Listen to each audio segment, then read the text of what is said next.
Farmers are expected to absorb the risk, comply without question, trust these agencies. There is exploded hay bales all over our field full of blood as a stark reminder of the punishment and the evil nature of this agency.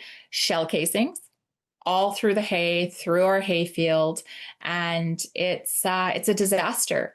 They didn't just take off our security cameras; they took equipment or say a board or something, and they smashed some of our security cameras Oh, off wow. the walls.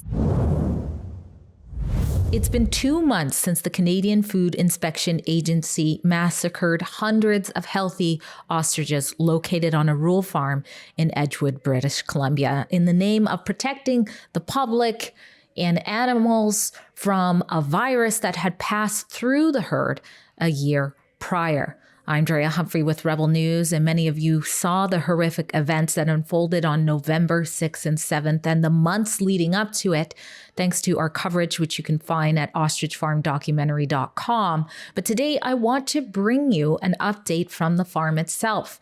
I'm going to be interviewing Katie Pasitney, who is both the adult daughter of farm owner Karen Esperson, and she grew up with the animals, and she became the spokesperson for the farm and their fight, getting her the title, even with mainstream media, of Newsmaker of the Year. I'm going to talk to her about that. How have they picked themselves up after the situation? Have they been compensated? And is the fight still going on? All right, Katie, missed you a lot. It's good to see You too. And I want to bring everybody an update. It's been around 60 days since Yes. the slaughter of your healthy ostriches. So thanks for being back on Rebel News.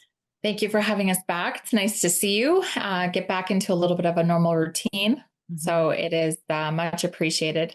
It's been a definite hard 63 days and counting. But we are gaining our strength back. We're putting our armor back on, and we're ready to fight this year. You know, one thing I saw is you guys consistently never giving up, the whole time. And I don't know how you did that. So I'm glad to hear that. We'll talk a little bit more about what that looks like for you. But right now, I want to take you back to those first few weeks after the massacre. Tell people what it was like to try to pick yourself back up. There's no handbook on it, and there's definitely no way of ever knowing what it was going to feel like. And it was like we hit a brick wall. You go through adrenaline for a year and trying to protect animals that you can see and that you can touch and that that are there. And then all of a sudden they're not there anymore. And so that fight changes. And we hit a brick wall of just depression and complete sadness and picking up a new way of life, not going out every day to see your animals and having to see those pens empty is still something that we're trying to get through every day. But it was one of the hardest things in our lives that I know that we'll ever go through. Yes, it's been so hard. You mentioned the empty pens, which makes me want to ask what's going on with the cleanup. What has been laid on you guys in that type of area? Well, as of right now, we're supposed to still be under quarantine, if you can imagine that, till May. We're absolutely not. We're just not agreeing with it. We've told them absolutely not. We are not under quarantine. This is ridiculous. The world knows that this wasn't about a viral threat. The world knows that this was about a theatrical display of punishment for using your voices and standing up for something we believed in. And so we are under quarantine, but they left a huge mess because as we can talk about the budget, the budget on that hay or the straw that they built the kill pen with, $100,000 worth of straw. And so they were even so kind to cut every string on every bale, so we can't even move them with equipment. Wow. So there is exploded hay bales all over our field full of blood as a stark reminder of the punishment and the evil nature of this agency. Shell casings all through the hay, through our hay field, and it's a disaster. They didn't just take off our security cameras; they took equipment or say a board or something, and they smashed some of our security cameras Oh, off wow. the walls. So there was nothing gentle. When they came in here, they had a mission, and there's a display of it all over the field. So it's still hard to digest, but we are working on different ways that we're going to have that cleaned up and raising concerns with how they left it. Wow. So a mission to kill the healthy flock, kill the Yeah, science, I would say, kill your that's livelihoods. right. And now we're seeing some answers when you went to go get the cleanup. For those who maybe don't know what Katie is referencing, one of the first things the CFIA did was go into the pen and start obstructing the cameras so that you, the public, wasn't able to see clearly what was going on. And now you're saying they did, in fact, Yeah. damage that, which is one of the questions I know Rebel News Ezra Levant raised with the RCMP. Why are you not investigating that? That doesn't seem like part of the Quarantine Act. And It was it was an abuse of enforcement. I mean, and all Canadians and people from all around the world watched that. We had RCMP being used as security guards when they should have stepped in and they should have stopped the animal cruelty. They should have stopped the destruction of property. They should have stopped the violation of our rights being abused, and they didn't. So that was its whole section and layer of being alarming for so many that watched this play out. But that was, what are they hiding? I mean, those cameras were there so we could watch for predators and look over our herd. And so, what were they hiding? I mean, police wear body cameras. So, you tell me why Canadian Food Inspection Agency can't be watched. well, that's something we're definitely looking into for the Good. public for our upcoming documentary. But let's talk a little bit more then about, some of the things that you guys are still facing. Your livelihoods, your family livelihood in a way, is Mhm. obviously hit hard. You guys have legal fees. You went through a Mhm. legal fight. Tell us if there's any fight still going on legally, and what's going on with the costs of that. Yeah.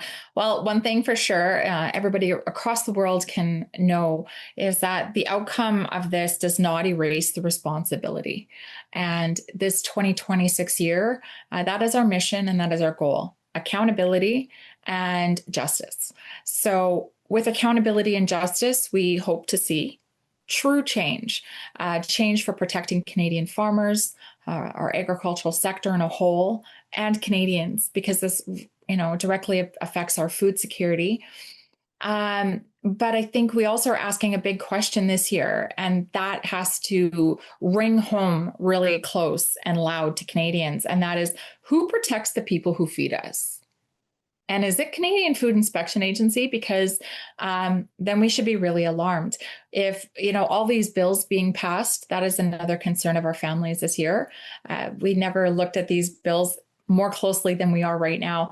But with these bills that are being passed and our rights and our freedoms and our voices, which are our biggest weapons, they are under attack. And if we want a communist country, which we're already seeing huge signs of, then we're going to just roll over and we're going to turn a blind eye to these, or we're going to stand up and fight. And this year's a year of fight. Another year, it just looks really different for us. Now, shortly after, Yeah. internationally, people saw what happened to your farm Mhm. and were devastated. Yeah. Internationally, there was another situation where peacocks' lives were at risk, and that was at the Critter Aid.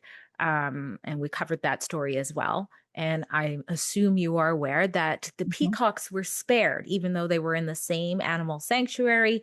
The animal sanctuary said, hey, these peacocks were in a different area. Can they live? And the Canadian Food Inspection Agency tested those peacocks and said yes. So, Mhm. what is your thoughts on that? Number Considering all one, the hundreds I of animals, your birds, a yeah. year after an illness went through the farm, were never tested, the ones Well, that were massacred a year yeah. later. You know what, Jerea? I'm so happy because that is all we could ever want is animals to live Right. and to have the justice of being able to be tested. That's what we were fighting for here. Instead, Canadian Food Inspection Agency, first of all, told us that it would be too expensive to test all of our animals. Then we got the offer of the collaboration between the FDA and the NIH, not once, but twice.